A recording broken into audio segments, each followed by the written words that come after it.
الاهلي يا كابتن كده كده معروف.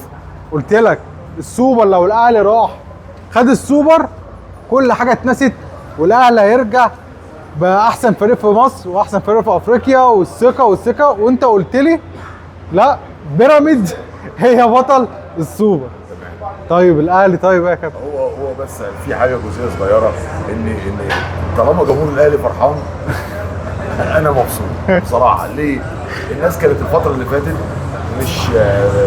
مش احسن حاجه بالنسبه للفرقه، مش مبسوطين من الاداء، مش مبسوطين من الشكل. بقالك 5-6 ماتشات يعني الاداء كان موجود في مباراه المصري، مباراه الاتحاد، مباراه الفرقتين بتوع افريقيا بوروندي، الشكل والاداء ما كانش احسن حاجه. النهارده زي ما قلنا الحدث ذات نفسه هو اللي بيفرق مع جمهور النادي الاهلي. طب بمناسبه الحدث بقى والسوبر وبتاع، تشرب ايه عشان عارف ان انت على اخرك؟ لا والله ابدا والله يا كابتن ياسر قبل ما نصور انا كنت متوقع ان الزمالك هيخسر. ايوه بقى انت قلت كده كده الزمالك مش هياخدها. كابتن ياسر قبل ما نصور انا ماسك فيه، هو مش عاجبه ولا اهلي ولا عاجبه اي حد، وعايز يتكلم في حالات تحكيميه، وعايز عمال اقول له اهدى اهدى نصور. طيب فانت هتشرب ايه عشان تهدى معايا؟ اشرب نسكافيه عشان النسكافيه بيهديك. اجيب لك نسكافيه. فين هيوسي؟ نسكافيه والدايت اللي انا بشربه، اي حاجه دايت. بص يا سيدي، هي قصه. البطوله دي كانت يعني بالنسبه للمدرب الجديد هي محاوله، يعني يمكن اخر محاوله للوصول لاقناع جمهور النادي الاهلي. فرصه جايه له، فرصه لا تعوض. طيب هي في وجود 4 فرق، سيراميكا وبيراميدز والزمالك والاهلي، دي بطوله ليها قيمتها، بطوله ليها قيمه كبيره. وجود 4 فرق كبار، 4 فرق يعني يعتبر عندهم سكواد كويس. اقلهم الزمالك، اقلهم. احنا لو بصينا فنيا الزمالك اقل من سيراميكا واقل من بيراميدز. لا انا بتكلم في سكواد اللاعبين والغيابات اللي موجوده. احنا قلنا قبل كده ان الزمالك جايب لعيبه الموسم ده مش على قد الحدث مع يانيك فييرا، تمام كده؟ فده نتاجها، ده نتاجها. انت النهارده سيراميكا تخمه من النجوم، بيراميدز تخمه من النجوم، النادي الاهلي تخمه من النجوم وحدث ولا حرج. الزمالك اقلهم حتى غياب عنصر ديفندر في نص الملعب دونجا. النهارده انت ما عوضتوش بسيف فاروق جعفر. النهارده يعني النهارده لو كان موجود دونجا مع محمد شحاته وقدامه ناصر ماهر كان يعني انت شايف ان مكسب الاهلي على الزمالك مكسب طبيعي بسبب الفوارق الفنيه، فوارق فنيه كبيره. طبعا، وانا قلت الكلام ده قبل البطوله على فكره، ان الزمالك مش هيحصل على السوبر. ليه مش هيحصل على السوبر؟ الفرقه ذات نفسها انا بقول لك مش موجود فيها عناصر يعني ايه، يعني تحسسك ان هي ممكن تصنع الفارق. دي الصفقات يحاسب عليها يانيك فييرا ويحاسب عليها مجلس اداره نادي الزمالك، تمام؟ بدليل ان النهارده نوعيه لعيبه ما عندهاش خبرات. يعني واخد بالك واحد زي شيكو بانزا النهارده ده، ايه رايك في شيكو بانزا؟ ما انا جاي لك اهو. النهارده نفس الكوره اللي محمد طاهر خدها وراح بيها وعمل بالعرض اللي جاي بوشه الجون الثاني نفس الكوره شيكو بانزا واخدها من نص الملعب ماشي، وقطع بيها بسرعته. طب بعد ما نهيت خبراتك بقى ان انت ممكن اعمل اللي جاي بوشه، واخد بالك؟ وده كان ممكن هدف يحول النتيجه، حطها في الضيقه، حطيتها في الضيقه. ده دليل على ان برضه ايه، يعني امكانياته الفنيه مش تاهله ان هو يلعب في نادي الزمالك. طب هنيجي للاهلي دلوقتي، عايزين نقفل الزمالك. شايف ان الزمالك احمد ابو رؤوف ادار الماتش غلط او ادى تشكيله غلط؟ بس ده بسبب برضه نقص في السكواد عنده كده. هو ده اللي احنا قلنا قبل البطوله. انا مش بلوم احمد عبد الرؤوف، هو ما عندوش لعيب. بقول لك ال4 فرق اللي راحت السوبر، ال4 فرق اللي راحت اقلهم الزمالك. طيب خلينا نروح للاهلي بقى، وعايز ابتدي من عند الاهلي بصراحه، من عند نجم الماتش من وجهه نظري زيزو. وزيزو نجم الماتش مش عشان الجون اللي عمله ولا عشان الكور اللي، لا، انا زيزو بديله نجم الماتش. 90 دقيقه بيتشتم كميه شتايم، وان هو يبقى محافظ على تركيزه في الملعب ومش بيهرب من الكوره، بينزل يستلم كل كوره. ولما عمل الكوره ما راحش يهيص مع الجماهير وما راحش شتم حد، مش متنشن. وكميه الشتام دي صعبه قوي. فان انت تفضل محافظ على هدوءك دي لوحدها كفيله اللي انا بسببها اقول لزيزو النهارده نجم الماتش. تمام. هو بس السؤال هنا ليك يا سيف، هو انت الرقم اللي مدفوع في زيزو للنادي الاهلي ده، هو لعيب جاي اول ما بيشتم بيفكر في المؤثرات الخارجيه. بس لاعب كره القدم اي لعيب في الدنيا يا كابتن بيتاثر، اي لعيب في العالم كله. نيمار كان بيتاثر لما كان، اي لعيب في العالم لما يكون بتلعب في اول ماتش. هو الاجواء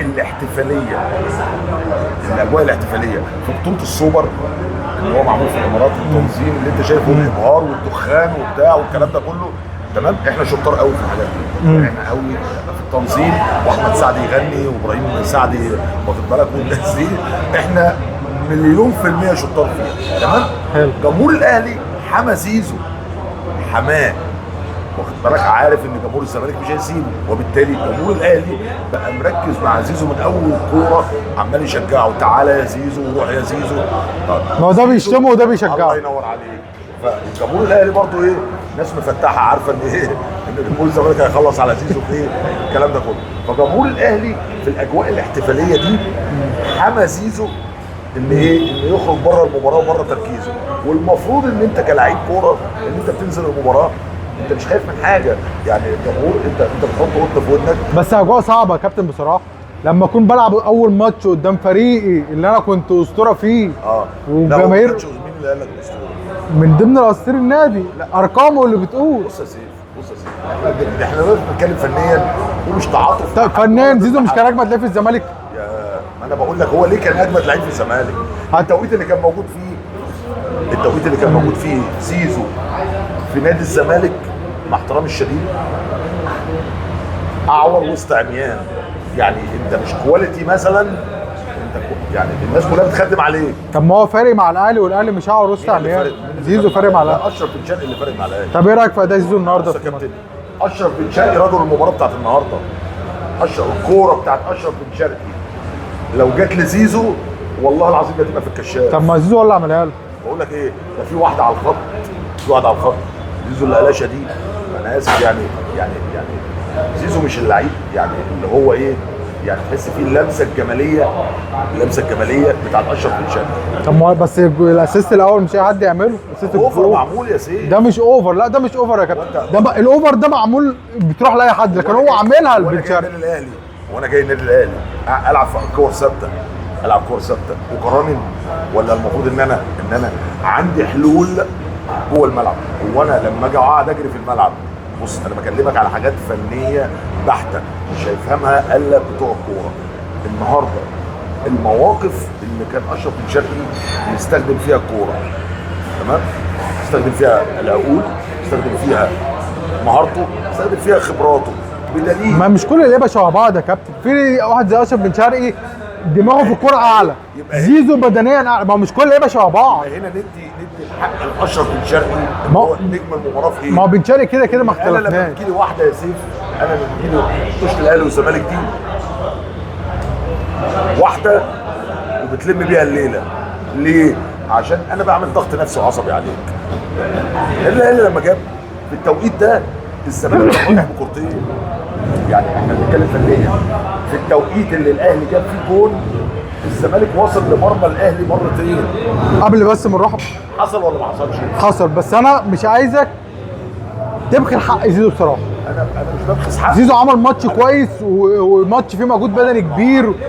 عمل ماتش كويس، المنتج بتاعه ايه؟ عامل الجول الاول اللي فتح الماتش. انت النهارده بتتكلم ان هو عمل جول صح، وجون صعب مش اي يعني اسيست حلو. انا لو شفت الجول يا سيف، لو رجعت بيه الاوفر اللي معمول، ابجديات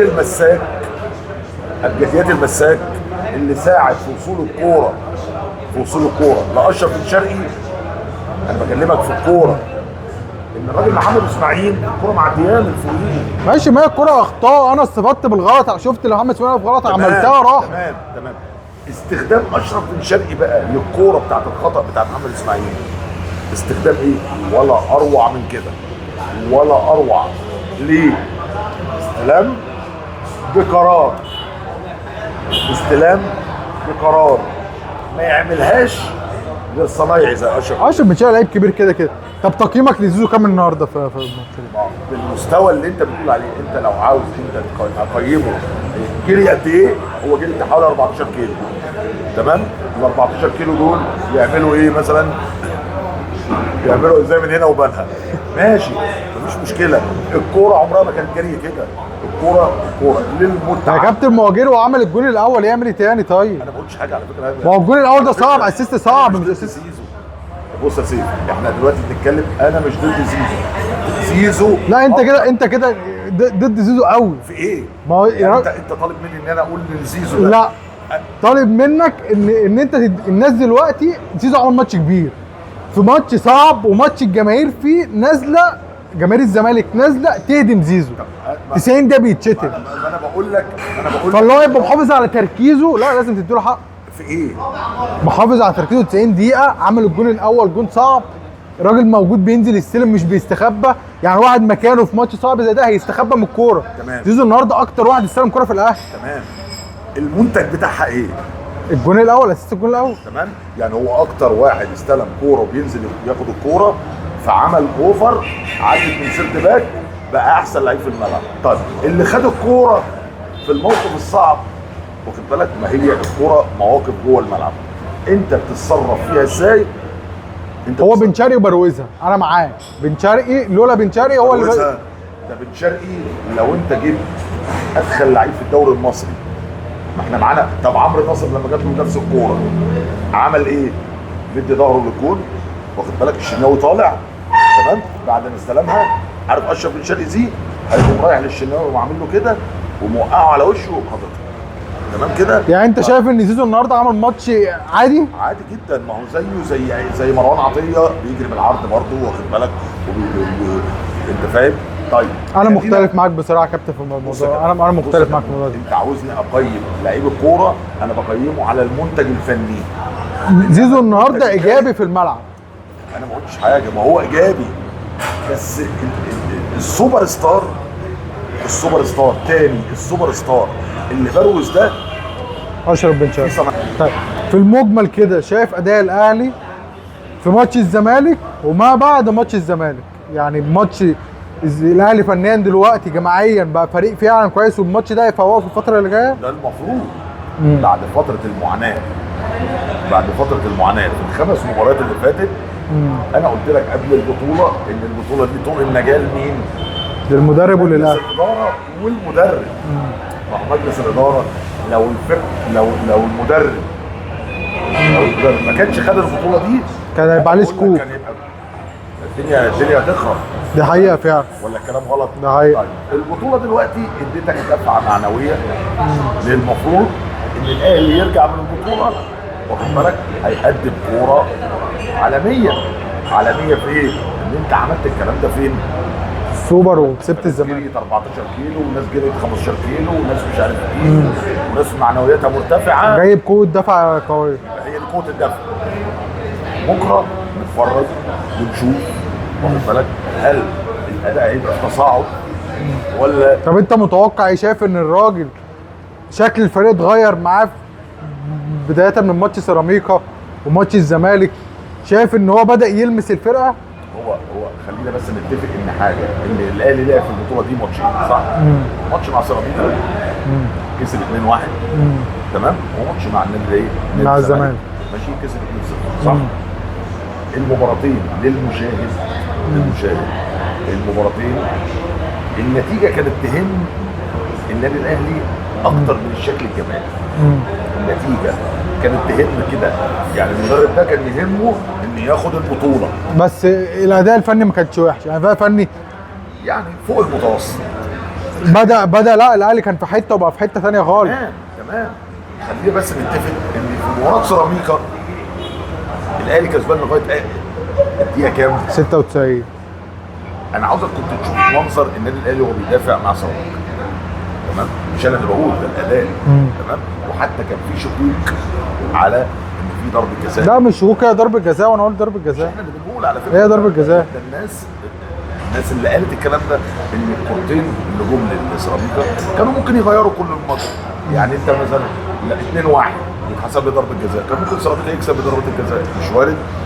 بس عموما الاهلي عمل ماتش كويس وكان يستحق الفوز على سيراميكا، هي دي الفكره. تمام. احنا لما نيجي نتكلم فنيا يا سيف، انت لعبت مباراتين الى حد ما انت افضل من الشكل بتاع الخمس مباريات، مباراه المصري، مباراه الاتحاد، مباراه الودي، صح ولا لا؟ فهو الاهلي في كيرف تصاعدي. الكيرف التصاعدي دي لازم يبني عليه بقى، لازم يبني عليه يشوف الكلام ده فين؟ في بطوله الدوري. ولا الكلام غلط؟ هو ده هترجع بقى ايه؟ بطوله الدوري هتلاقي المصري، هتلاقي بقى سيراميكا، هتلاقي الزمالك، هتلاقي بيراميدز. معترك الاهلي مع الاستمراريه زي جمهور الاهلي عاوز الفرقه على طول في تصاعد. طيب عايزين ننهي بقى بكلمه منك لجمهور الاهلي. انا فرحان بص يا سيدي، فرحه الناس والله ما تقوليش الكلام ده، انا عارفك، ما تقعدش تقول لي فرحه الناس انا فرحه الجمهور. انت زعلان وباينه. انا زعلان على فرقتي، انا زعلان على الزمالك. ما تجيبهاش في فرحه الناس لا والله العظيم انا زعلان على نادي الزمالك. نادي الزمالك مش هتقول لقومه ثانيه، عشان الناس تبقى عارف، نادي الزمالك مش هتقول لقومه ثانيه في وجود التخبط اللي احنا موجودين فيه ده، واخد بالك؟ فالفوز بالبطولات ساعات بيغطي على الاخطاء. الفوز بالبطولات يغطي على اخطاء جسيمه موجوده في النادي، تمام؟ انما النهارده يعني جمهور فرحان بالشكل التسويقي وبالشماريخ اللي بتتضرب وبتاع، وعمر كمال ومحمود الليثي، ماشي مفيش مشكله خالص والله. وممكن ننقط مثلا يعني انا لو موجود في الاستاد مثلا في ابو ظبي وهطلع كده لمحمود الليثي وبتاع، واخد بالك؟ سلام يا عم خاطر عشان خاطر الناس اللي موجوده، مش الناس فرحانه. قول مبروك لجماهير الاهلي من قلبك، من قلبك، طلعها مره من قلبك. ماشي، ما انا طلعها مره من قلبك، مش هيحصل حاجه والله العظيم يا سيدي. ما هو الاهلي يستحق المكسب. فرحان لكل الناس اللي معاه بلالين وراح الاستاد وبتاع والحاجات دي.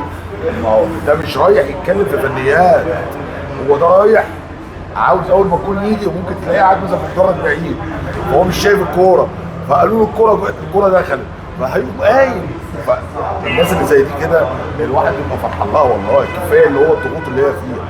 فهو لما بيبقى فرحان، يعني انا مثلا ايه، انا على القهوه في واحد نايم جنبي، اول ما قالوا الجول بتاع اشرف بن شرقي لقيته قام مرفوض وقام قايم، مش قلت لك انت شفت الكوره؟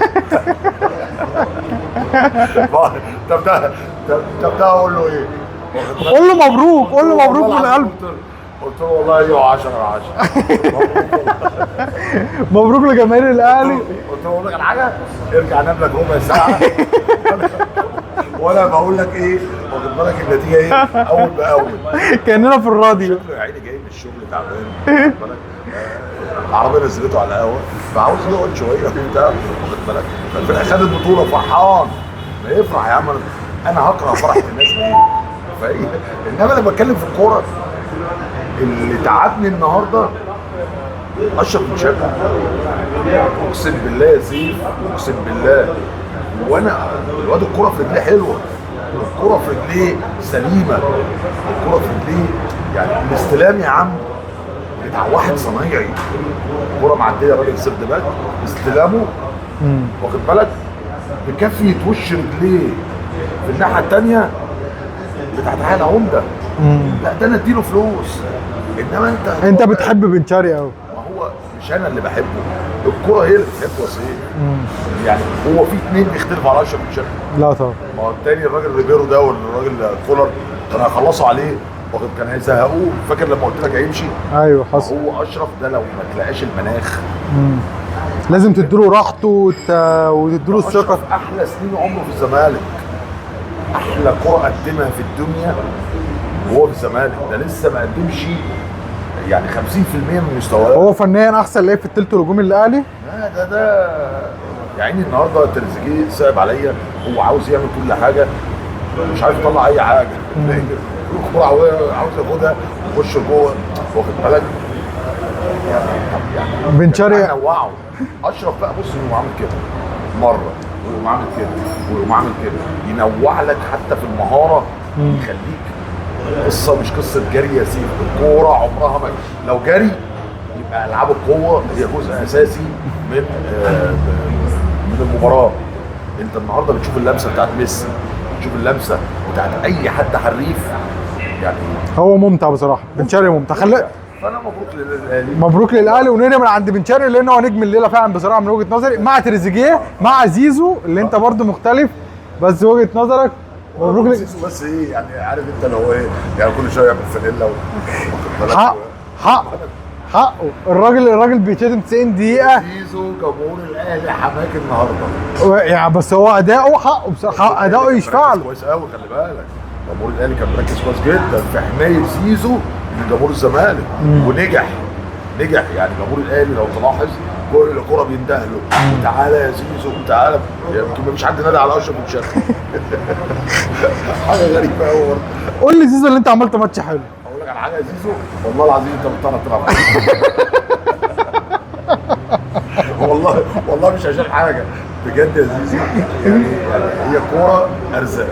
لا بصراحه هي باينه قوي، باين قوي ان انت لسه متاثر لحد دلوقتي بزيزو والزمالك، انت مش عارف تصفاله. والله العظيم باينه والله يا كابتن من جواك، والله انت مش عارف تصفاله. اسمع اللي بقول لك عليه. تصفاله ليه يا صواب؟ باينه مش واخد ورثي. ما لا يا عم ده يابا ده معاه 300 مليون جنيه يعني المفروض ان هو بيلعب يعني. عارف يا عم، طب طلع لنا مهاره. طيب انت بيعمل 7 كده، انت بيعمل 1 على 1.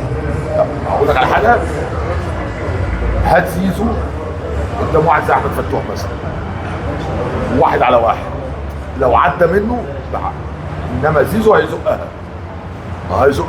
وفارس لفارس في التوقيت ده. بس هو باودر والحاجات اسمها ايه الحاجات بتاعت الجيم دي ايه؟ كرياتين وبروتين كرياتين والحاجات دي هيبان على طول. اما احمد فتوح ما بياكلش، واخد بالك الكرياتين بتاع زيزو ايه اللي هيحصل؟ هتلاقيه يابا بص فاتح لك. بس ده جزء اساسي من اللعبه دلوقتي يا كابتن. ما هو ده جزء اساسي من اللعبه دلوقتي. الجزء بتاع بن شرقي ده مش ايه؟ ما هو كل اللعبه. بن شرقي حاجه تانية. مبروك للاهلي وارض لك لكابتن ياسر بالتحديد والجماهير الزمالك، ونشوفكم باذن الله في حلقات جايه. لايك وسبسكرايب وتفعل زر الجرس، وشكرا لوقتكم.